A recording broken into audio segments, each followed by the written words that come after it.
Hey everyone, so in this video I'm going to talk about how to submit ticket in GCash 2025 tutorial GCash.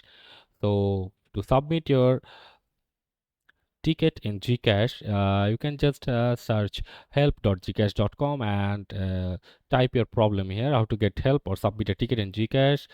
Here they say search for your problem. Examples: to find what you need first, use the search bar. You can browse products and services, and you can submit a ticket. If you need help, find the article about your concern and issue. You can also chat with Gigi. So this is the easiest way to find uh, how to submit ticket in GCash. So you can just click on contact us page, and here as you can see, chat with Gigi. It's an AI chat bot of GCash.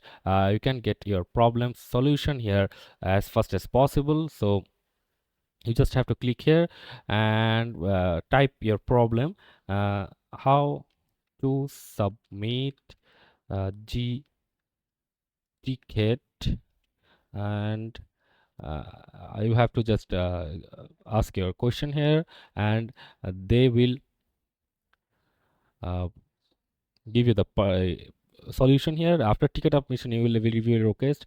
So they already give you the button submit a ticket.